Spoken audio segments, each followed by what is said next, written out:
would switch it around.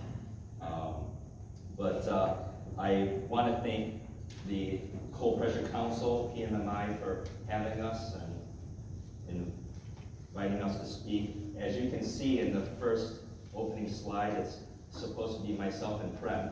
If you've met Prem, you know he's incredibly smart. He's supposed to be the brains of this presentation, so we'll try to do it, make him proud. But he is quite under the weather today. He couldn't feel quite well enough to be here, and I told him, Prem, just insert yourself into the HPP machine and you'll come out germ-free.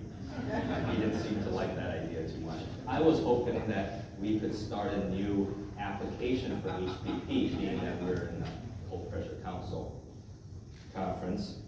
So this presentation basically, there's a lot of gems.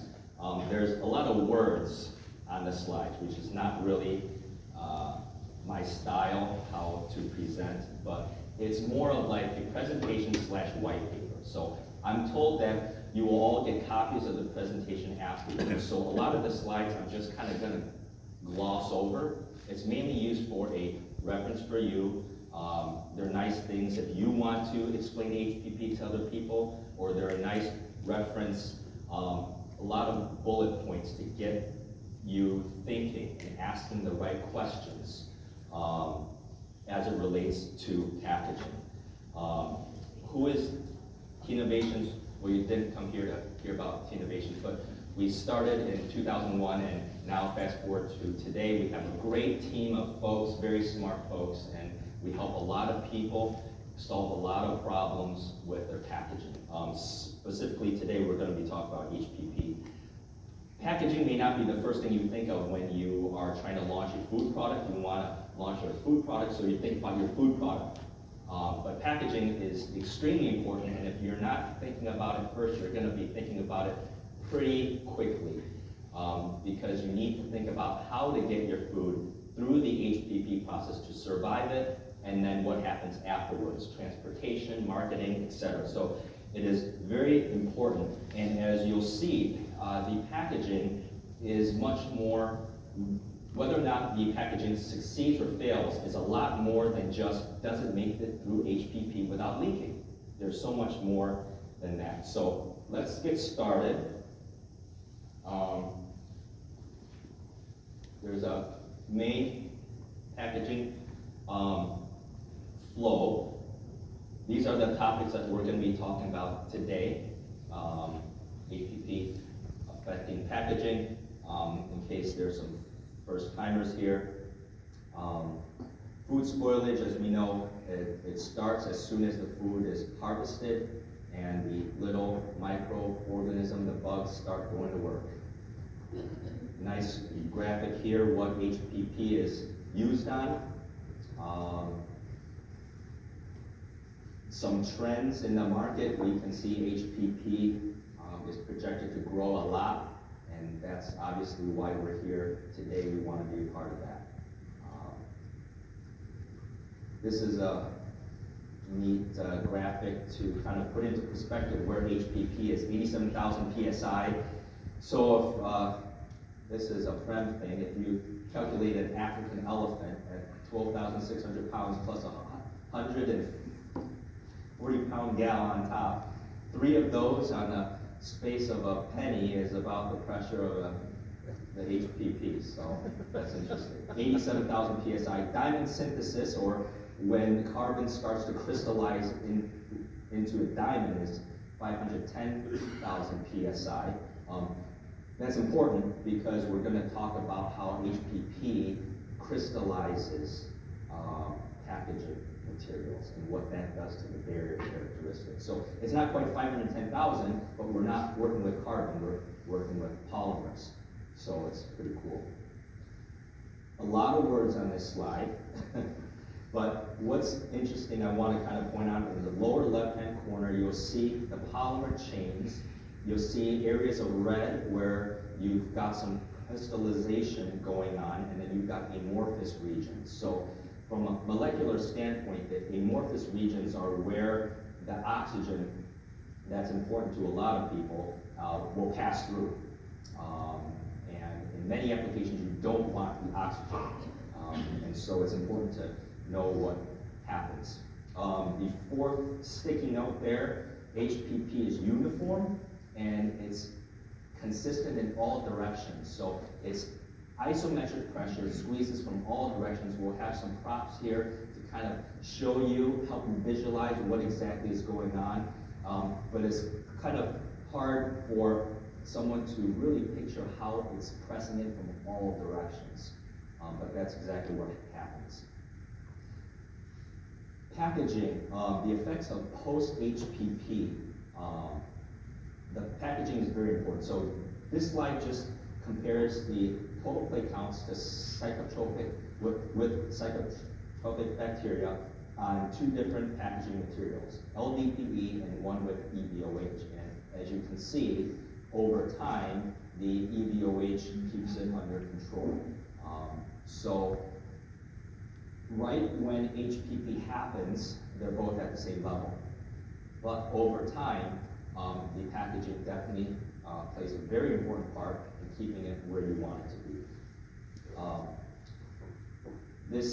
This tidbit's very interesting with regard to the vitamins, and that's because HPP does not affect covalent bonds. So one may ask, well, how come HPP kills all the microbes, but it leaves like your nutritional vitamins intact? Well, that's why. It doesn't affect the covalent bonds. So your vitamins, your nutritions, your flavors are going to be able to be preserved while your microbial count will be drastically reduced or eliminated. Very interestingly, here also talks about that with EVOH packaging, after 14 days, you retain 90% vitamin C, whereas without, in this case, you're down to 40%. So that's also an interesting tidbit too, outside the HPP realm, and that's the vitamin C is obviously oxidizing. So say you have nutrition facts on orange juice, and it gives a certain level of vitamin C content. Well, over time, that vitamin C is going to go down. And so if your packaging is insufficient or improper, then you're going to lose nutritionals. And it's not because of HPP, it's because of your packaging. A lot of different shapes and packaging types that are used in HPP, bottles, pouches, trays, cups, etc. And various different barrier materials that get used with each. And since it's water, again, we're talking about isometric pressure, all directions. Water doesn't really care what shape you are or what shape of packaging. It's going to apply that pressure uniformly. Nice graphic kind of showing again different types of HPP packaging.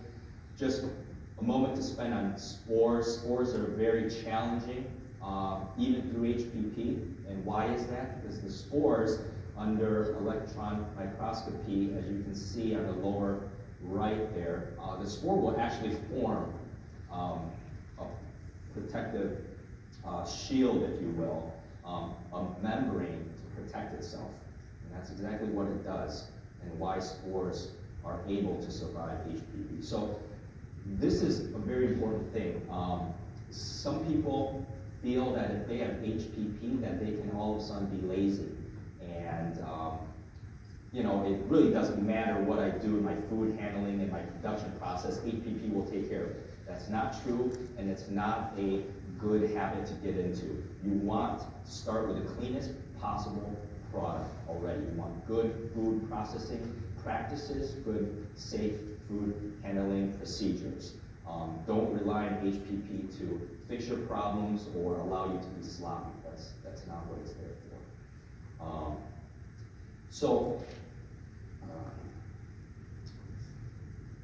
This is very interesting. What else is HPP good for?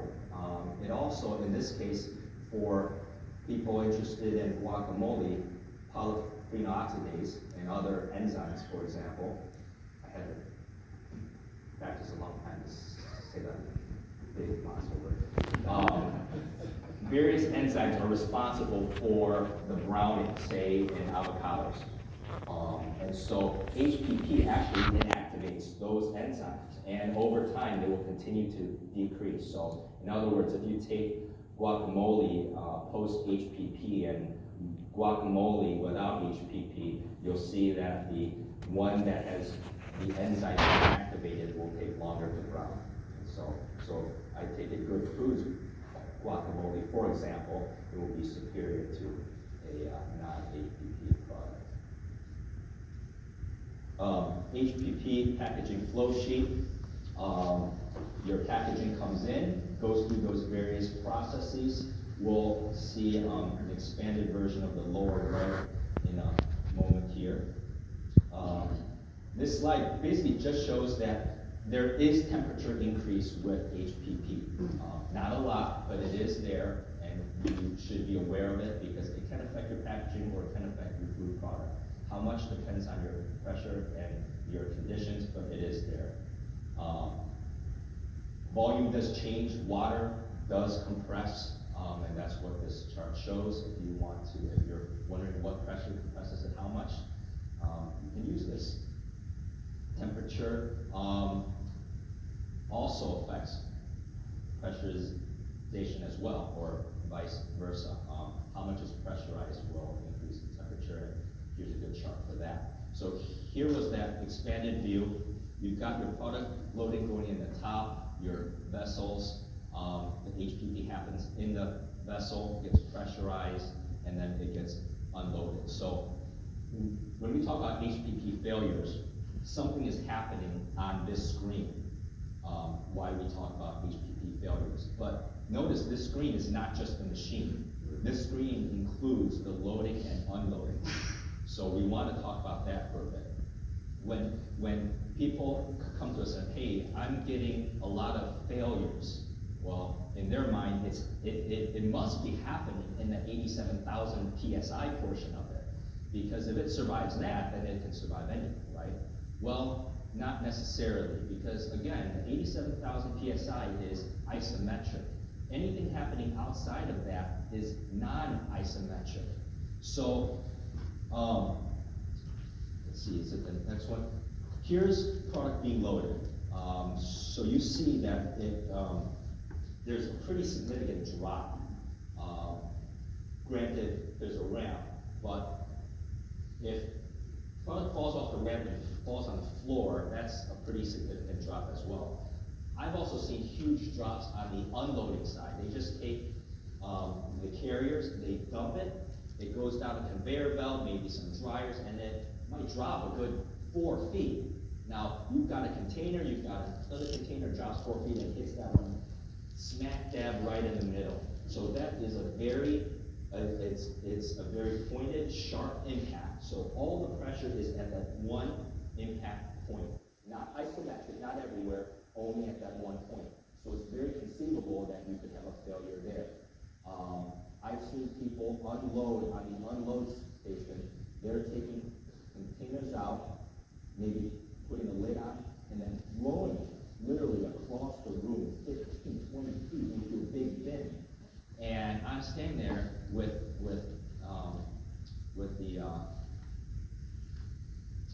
my customer, and I'm like, are you seeing what I'm seeing? He's like, yeah. I'm like, do you think maybe this might be contributing to some failures? Yeah. So are you measuring failures here, or are you measuring failures after that point? Like after that point. Okay, so we don't know if this is contributing to failures or if the failures are coming out of HPP. So it's very important to think about those things. Or right off the packing line, right off the packing line, they're doing a squeeze test, right? Makes sense. You want to make sure the seal's intact. But if you don't let the film have time to cure, it's still warm, it's still curing, it's still bonding, and they're squeezing it really hard. Now, you might have a seal bead this thick, but as you squeeze it, before it gets time to cure, you've already lifted up half of it. So you've already compromised half your seal integrity even before it gets to HPP. So the very act of checking it is hurting your HPP success rate. So that's something to also keep in mind. This slide talks about carb loading in HPP. So when we think about HPP, oh man, 87,000 PSI, it's so much pressure, it doesn't matter how I load it, right? Wrong. As we can see here, this picture shows various ways. On the top right, you have what we're calling face-to-face, film-to-film. On the bottom left, we're calling that a honeycomb loading process, film facing outward.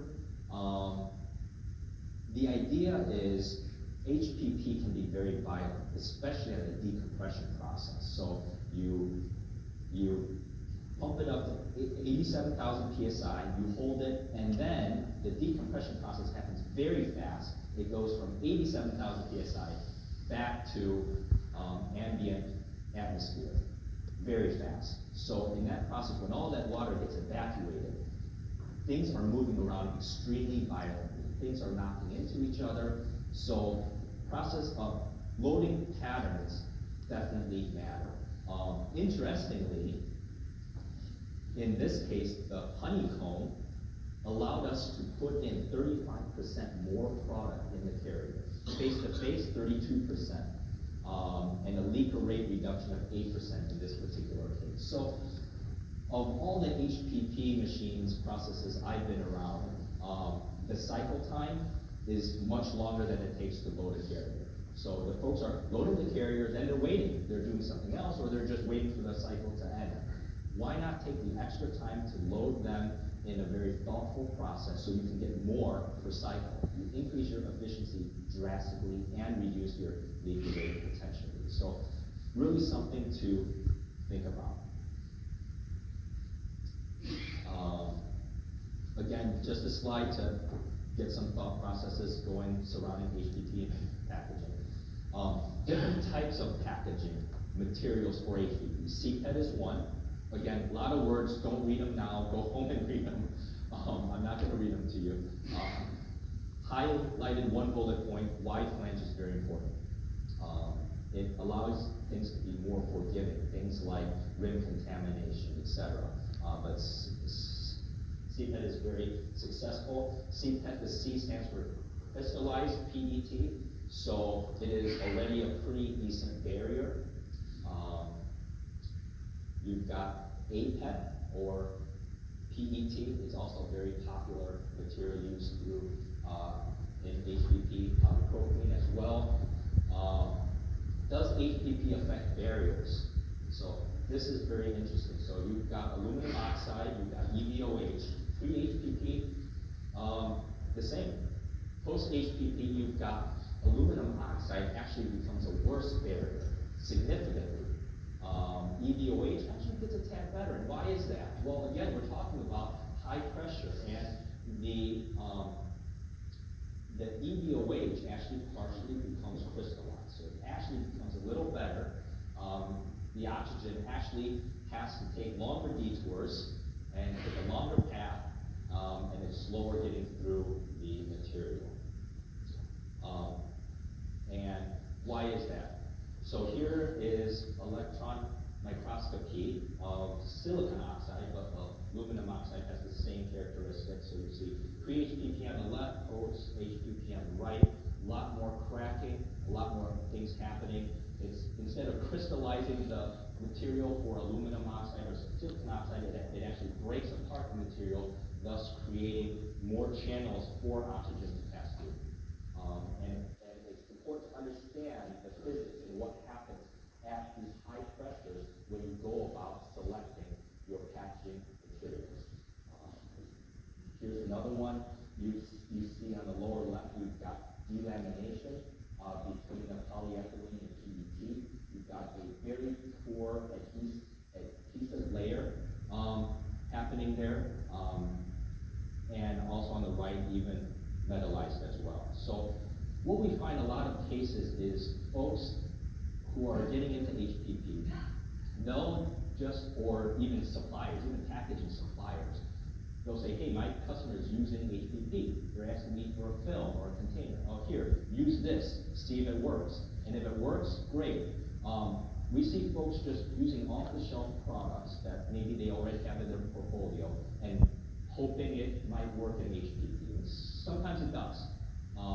But we feel it's very important to understand what's happening at those high pressures and to actually thoughtfully design your films and your structures to withstand the pressures. Some pictures of various bottles. It's important that the cap and the bottle are properly mated and properly designed for the high pressures. Pouches, films. So, a lot of words, don't read them.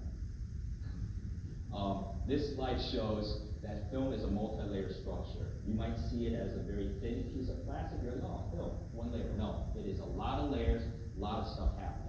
Remember that because we'll talk about what happens between the layers and HPP. It's very interesting what happens.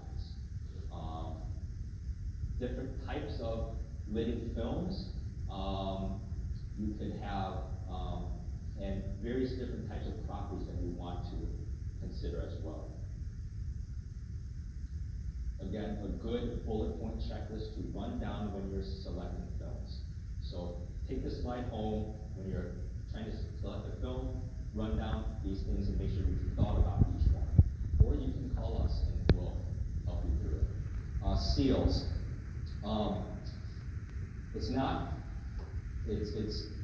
It's not gospel, but a good precursor to HPP is to see what happens in the burst tank. 17 inches of mercury is a good guideline. It can pass lower and it can fail higher, but the burst tank is a good, immediate, cheap, quick guide way to check how your seals are doing. You need packaging that's flexible. If it's too rigid, too brittle, it's just going to burst. How does gases, oxygen, for example, penetrate your food packaging? Well, this is how. It can be absorbed, it can dissolve, it can diffuse, it can desorb. And these are kind of what these diagrams show exactly how that happens. Now, here's interesting. Here's a very interesting slide. When you may have heard of people throw around EDOH as a good barrier, and it is. And you may have heard of folks say, I'm using EDOH and I'm getting this many days. And this other guy says, I got the same product, I'm using EDOH too. Well, how come I'm not getting the same amount of days as you are? Well, EDOH isn't created equal. E is the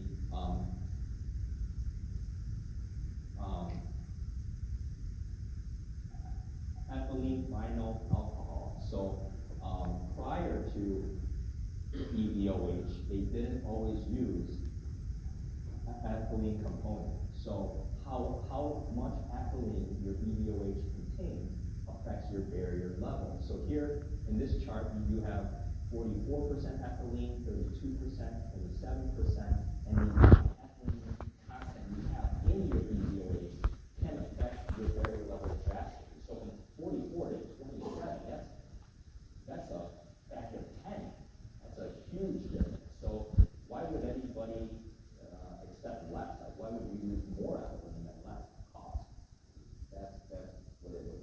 It's cheap, and so I can sell an EDOH for cheap and make you think that you're getting a superior product. So it's very important. Just because someone says, "Hey, I'm selling you a product with EDOH in it," ask smart questions. What's your ethylene content? Or get your perception. What exactly is the barrier level for that formulation? Humidity, relative humidity affects it too. So maybe a lower ethylene content may not be what you want because a higher content gives you more stability against humidity. So as you can see, if you move past 95%, the 44% actually starts performing better. And you can save some cost too. So things to consider. This is a chart of various different materials with what their approximate barrier characteristics are. Talking about equipment, there's a lot of different kinds of sealing equipment if you're looking to seal rigid containers with lidding film. When we talk about sealing a rigid container with film, kind of looks like this. And for something like this to survive 87,000 PSI is pretty amazing. A pouch, we kind of get it. It's just a pouch. It's all one type of packaging material, uniform throughout. But something like this is pretty amazing to be able to survive that. But if you think about, is there a window that exists where this can survive 87,000 PSI, the 3 elephants and the woman on top, and still have a human be able to peel it and not have it be a lock seal? Well, the answer is yes, and no presentation would be complete without those of you who know me, without the Teinnovations challenge. So here it is. This is a monolayer CPET tray that a lot of film manufacturers do not like sealing the monolayer CPET. They ask the container manufacturer to, hey, would you please put a PE layer on there to help me out with our lidding film. So I'm going to put this on the ground.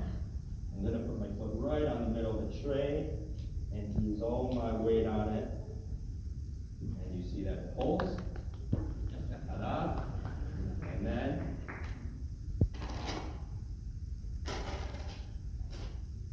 it peels very nicely. Not a magic trick. I got more trays if you want to try yourself after the session. So the idea is you don't have to make a compromise. You can have something that perfectly survives through HPP and have something that's consumer friendly at the same time. Seal failure mechanism. When you see a leaker is not a leaker, not a leaker. You need to understand what type of leaker it is before you can figure out how to prevent it. So is it a cohesive failure? Is it an interleaving layer peeling? Is it an adhesive failure? These are all very important. Another graphic shows the exact same thing when we talk about a film failure. When you do testing on film, it's important. It seems like a no-brainer, common sense, but you want to point it out. It seems like a no-brainer. You always want to compare apples to apples. You want to make sure you collect your data in a very consistent way. So here, you have 3 charts of the exact same thing, different peel speeds, but different peel angles. So you've got 45 degrees, 60 degrees, and 90 degrees peel angle. And so you want to collect your data in the same way. Types of joint stress. So this can be talking about film with a tray, 2 pieces of film, or it can be talking about interlayer film. Remember we talked about film as a multi-layer structure, right? How does HPP play into that? So I've got some props. I've got 2 sponges, an orange one and a yellow one, 2 different densities. So if we think about being compressed under 87,000 PSI, so I'm going to start squeezing these sponges together. And if you see, the orange one is much more compressible than the yellow one, right? So in fact, the orange one is almost fully compressed, and the yellow one has barely even started. At the end of the day, when it reaches pressure, it's all compressed. It's done. But on the way there, the orange one is going to compress first and faster. And on the way back, the yellow one is going to release first and faster. So what does that mean? That means different materials compress at different rates, and it makes these types of joint stress. Now, big deal, I'm just squeezing these 2 things together and they belong together anyway. Now remember, it's isometric pressure, so it's everywhere. So these are extremely thin layers of film stuck together. It's also being squeezed horizontally. If you can kind of picture the film being squeezed horizontally this way, it's weird, but it happens.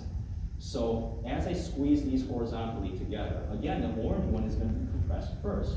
Oh, and look, it just buckled, creating a gap, creating an adhesive failure. Or at the very least, even if it stays bonded, one is going to be compressed inward like this before the other one does. On the way to 87 and on the way back, creating shear pressures, creating tensile pressures. And if you don't have the right film, you're going to get failures. Maybe not visible failures, you're going to get failures that allow oxygen in and allow your product to degrade. So it's very, very important to understand what happens at the 87,000 PSI, as well as what happens on the way there and on the way back. This was an embedded video. I can't click on it, but it shows a sealing machine at work. When you get a copy of the presentation, if it's sent out in PowerPoint, then you would be able to click on it and view it. Real life case studies. So here's one that's cool. This is applesauce. No leakers. On the one on the right, we actually sealed a completely empty container. We know headspace is the enemy of HPP. So a good test is, hey, let's see if 100% headspace passes. And if that passes, then we feel pretty good about things. Various pictures of things getting compressed. So failures. When we talk about HPP failure, what are we talking about? So here's some pictures of it. You've got internal delamination on the left. In the middle, you don't necessarily have a product failure through HPP. There's no leakers, but in our world, we still call that an HPP failure. Why is that? Because the emulsification was insufficient in this case. It allowed the suspended fats in the food to be ejected in the HPP process. It's sort of like when you squeeze a lemon. Instead of squeezing a lemon, you're squeezing your product and all the fat gets squeezed out. Now that fat is now covering the inside of the container and the inside of the lid and the film. So what previously was a very attractive thing to buy now is a smeared mess, it looks like. So that's something too that our company does, is we help you with the food science aspect to look at how to emulsify things properly from a food science point of view. You've got various stretching happening in the various other pictures. You've got more delamination. On the lower right, you've got whipping without water. And water activity and water content is also very important for HPP success. Here's some nice pictures of aluminum oxide, just for kicks. Both of them, same product, same day, same packaging, 35 days. Narrow flange and wide flange, same film, same container, same barrier type. Both went through HPP, but because one had a wider flange, none of these are leakers, by the way, it performed better. So flange is still important. Not to say you can't get HPP success with a narrow flange, but if you're not getting the results you want, you might want to consider just trying a wider flange. Here it is with a PVDC film, completely different barrier. Again, on the left, you got some browning, a little browning, not bad, but on the right, absolutely none, with the wide flange.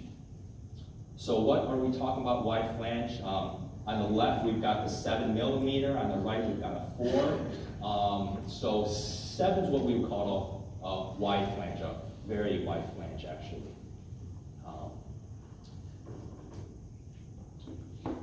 Another problem is too much silicone or contaminants on the rim. PET, you need silicone or some kind of agent so that your cups, if they're nested, for example, don't stick together. But if you get it on the rim, it keeps the film from sticking. And that's counterproductive to what you're trying to accomplish, and that's a good seal. So too much silicone or any silicone on the rim will also contribute to failures. And we've had cases of where folks have told us, your film had silicone on it. Like, well, okay, that's kind of impossible because we don't have silicone anywhere in the plant. But just to put your mind at ease, we'll analyze under FTIR the film as well as the container, and we proved that the silicone was on the container. During the heat seal process, it transferred from the container to the film. Thus, when they had the film analyzed post-HPP, yes, the silicone was present.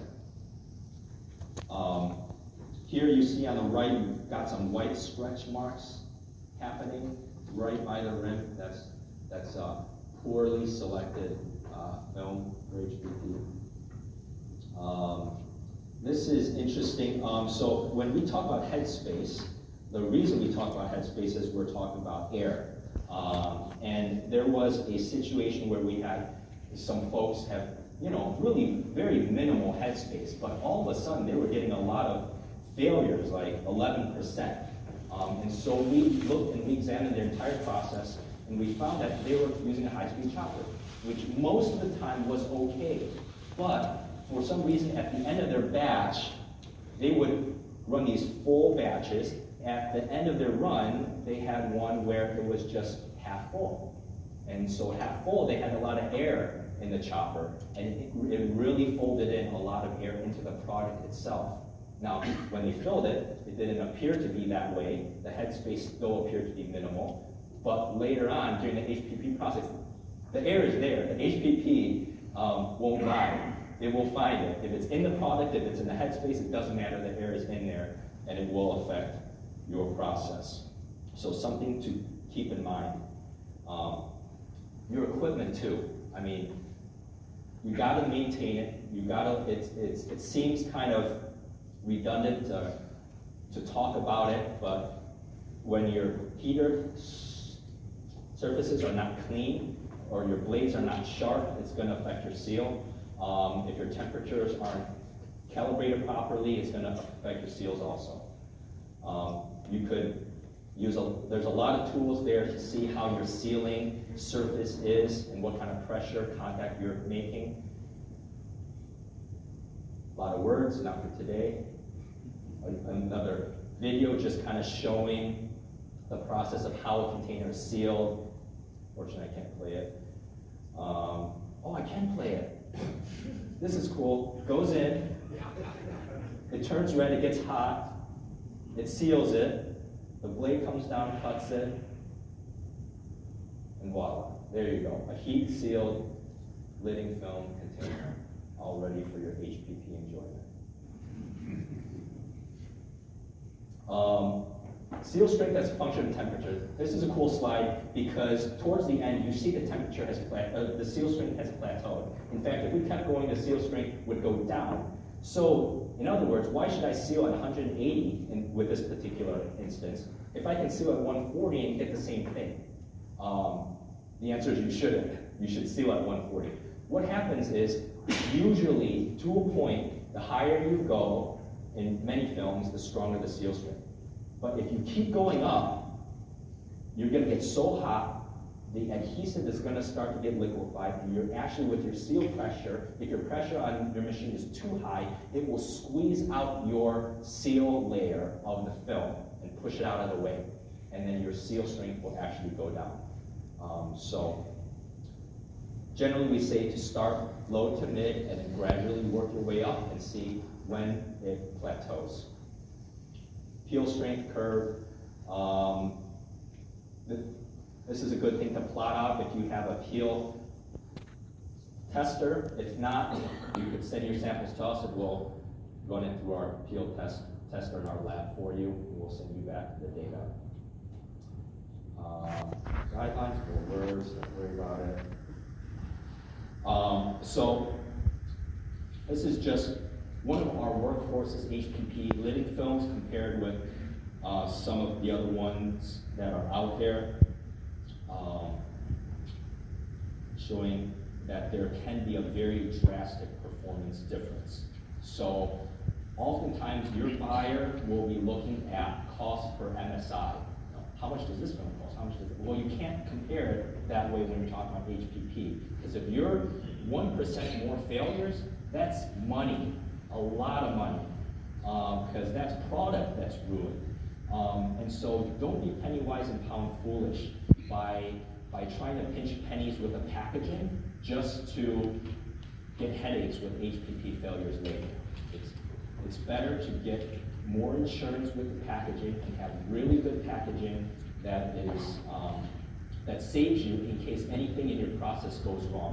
For example, we had some people at the end of the line to prevent rim contamination. We've seen where folks will have a rag at the end of the line and they're wiping rims down, right? And so it's fine, and then all of a sudden HPP failures spike. And they're like, what's going on? Well, come to find out that the same guy was wiping with the same rag. So even later on during the production process, rims that were clean, he was smearing the product from before onto the clean rims and creating failures that way. So while it's good to get rid of contamination, we also want to be thoughtful about that process. But having a good film that can seal through contamination will even aid you further in that process. Here's another one. And these charts are just a good reference when you're starting to collect data, what format to collect data in, what numbers to look at. Peel strength, vacuum burst strength, these are all good things. So